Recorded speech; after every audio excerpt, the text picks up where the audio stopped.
نحمده ونصلي على رسوله الكريم اما بعد۔ ترجمے والے قرآن پاک کا صفحہ نمبر 1020، 28واں پارہ سورہ حشر، پہلا رکوع، آیت نمبر 3 تا 6۔ اعوذ باللہ من الشیطان الرجیم، بسم اللہ الرحمن الرحیم۔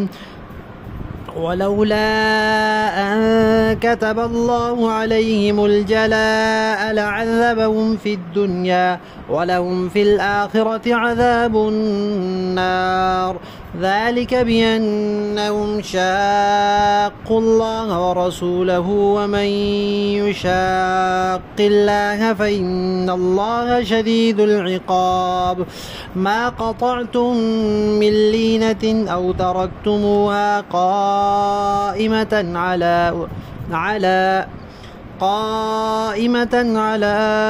أصولها فبإذن الله وليخزي الفاسقين۔ وما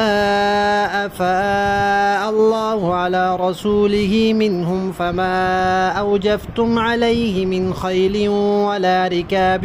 ولكن الله يسلط رسله على من يشاء والله على كل شيء قدير۔ صدق اللہ العظیم۔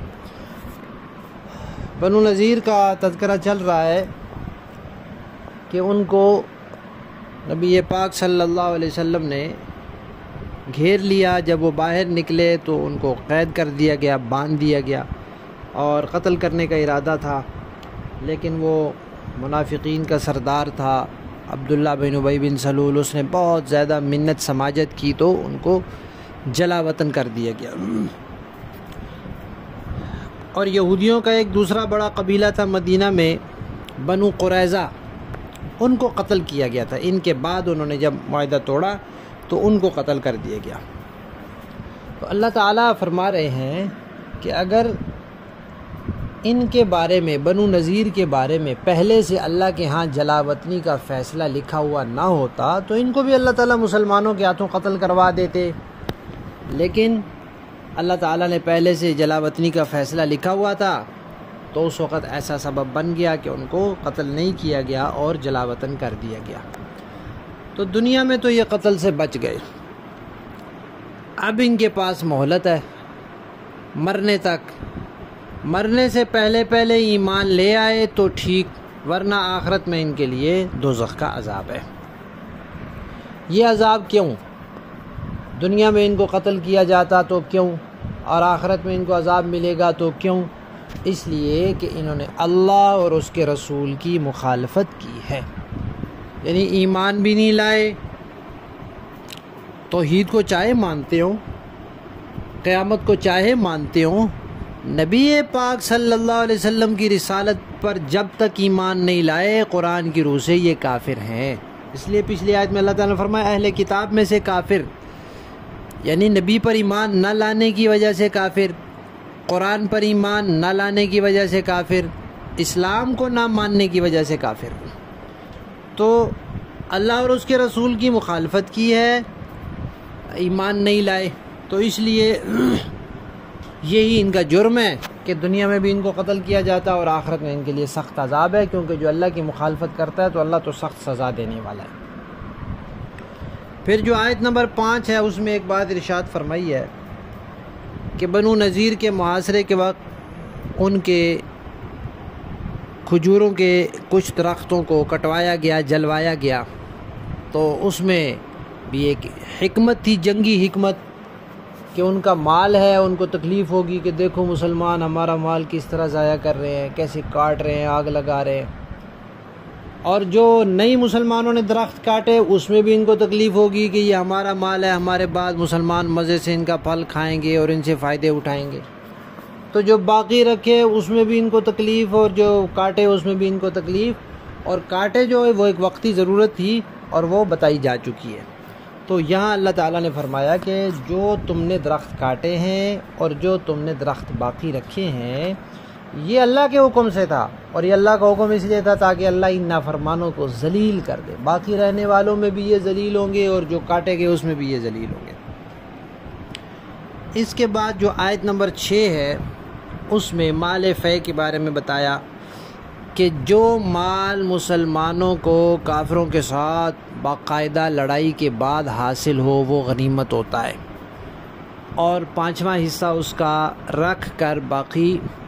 مجاہدین میں تقسیم ہو جاتا ہے۔ 5واں حصہ بیت المال میں جمع ہوتا ہے، وہ پھر اس کے مطابق تقسیم ہوتا ہے، اس کے بھی شریعت نے مصارف بتائے ہیں کہاں خرچ کرنا ہے۔ لیکن جو باقاعدہ لڑائی کے بعد نہ حاصل ہوا ہو، بغیر لڑائی کے حاصل ہوا ہو یا ہلکی پھلکی جھڑپ وغیرہ کے بعد حاصل ہوا ہو تو وہ مال فے ہوتا ہے، اس کے مصارف کا آگے تذکرہ آئے گا اگلے سبق میں انشاءاللہ۔ بس آیت نمبر 6 میں اتنا بتایا کہ جو مال فے کے طور پر اللہ تعالیٰ اپنے رسول کو عطا فرما دیں، نہ تم نے اس پر گھوڑے دوڑائے نہ تم نے اونٹ دوڑائے، بس یہ تو اللہ تعالیٰ نے تسلط عطا فرما دیا اپنے نبی کو، جس پر چاہا اللہ ہر چیز پر قادر ہے، لہذا اس کی حیثیت مال غنیمت جیسی نہیں ہے۔ لفظی معنی دیکھیے، ولولا، اور اگر یہ بات نہ ہوتی، ان کتب اللہ، کہ اللہ نے لکھ رکھا تھا، علیہم، ان کے بارے میں، جلا وطن ہونا، یہودیوں کے بارے میں جلا وطن ہونا، اگر یہ نہ ہوتا تو لعذبہم، اللہ عذاب دیتا ان کو، فی الدنیا، دنیا میں بھی، ولہم، اور ان کے لیے، فی الآخرت، آخرت میں، عذاب النار، آگ کا عذاب ہے ہی ہے۔ ذالک، یہ اس لیے، بأنہم، کہ وہ لوگ، شاقو، مخالفت کی انہوں نے، اللہ کی، ورسولہ، اور اس کے رسول کی، ومن، اور جو، یشاق اللہ، مخالفت کرے اللہ کی، فإن اللہ، تو بے شک اللہ، شدید العقاب، سخت سزا دینے والا ہے۔ ما قطعتم، مسلمانوں جو کاٹے تم نے، من لینۃ، درختوں کے تنے، او ترکتموہا، یا باقی رکھے تم نے، قائمۃ، کھڑے، علی اصولہا، اپنی جڑوں پر، فبإذن اللہ، تو اللہ کے حکم سے تھا، ولیخزی، تاکہ رسوا کرے اللہ تعالیٰ، الفاسقین، نافرمانوں کو، وما، اور جو مال، افا اللہ، فے کے طور پر عطا دلوا دیا اللہ نے، علی رسول، اپنے رسول کو، منہم، اس میں سے، فما اوجف، ان کافروں سے جو مال اللہ تعالیٰ نے فے کے طور پر اپنے رسول کو دلوا دیا، فما اوجفتم، نہ تو تم نے دوڑائے ان علیہ، اس مال پر، من خیل، گھوڑے، ولا رکاب، نہ اونٹ، ولیکن اللہ، لیکن اللہ تعالیٰ، یسلط، تسلط عطا فرما دیتا ہے، رسولہ، اپنے رسولوں کو، علی من یشاء، جس پر چاہتا ہے، واللہ، اور اللہ تعالیٰ، علی کل شیء، ہر چیز پر، قدیر، پوری قدرت رکھنے والا ہے۔ باب محاورہ دیکھیے جی، ولولا أن كتب الله عليهم الجلاء لعذبهم في الدنيا ولهم في الآخرة عذاب النار، اور اگر اللہ نے ان کی قسمت میں جلاوطنی نہ لکھ دی ہوتی تو وہ دنیا ہی میں ان کو عذاب دے دیتا، البتہ آخرت میں ان کے لیے دوزخ کا عذاب ہے۔ ذالک بأنہم شاقوا اللہ ورسولہ ومن یشاق اللہ فإن اللہ شدید العقاب، یہ اس لیے کہ انہوں نے اللہ اور اس کے رسول سے دشمنی ٹھانی، اور جو شخص اللہ سے دشمنی کرتا ہے تو اللہ بڑا سخت عذاب دینے والا ہے۔ ما قطعتم من لینۃ او ترکتموها قائمة على اصولها فبإذن اللہ ولیخزی الفاسقین، مسلمانوں تم نے کھجور کے جو درخت کاٹے یا انہیں اپنی جڑوں پر کھڑا رہنے دیا تو یہ سب کچھ اللہ کے حکم سے تھا، اور اس لیے تھا تاکہ اللہ نافرمانوں کو رسوا کرے۔ وما افاء اللہ علی رسولہ منہم فما اوجفتم علیہ من خیل ولا رکاب، من خیل ولا رکاب ولكن اللہ یسلط رسله على من یشاء واللہ علی کل شیء قدیر۔ اور اللہ نے اپنے رسول کو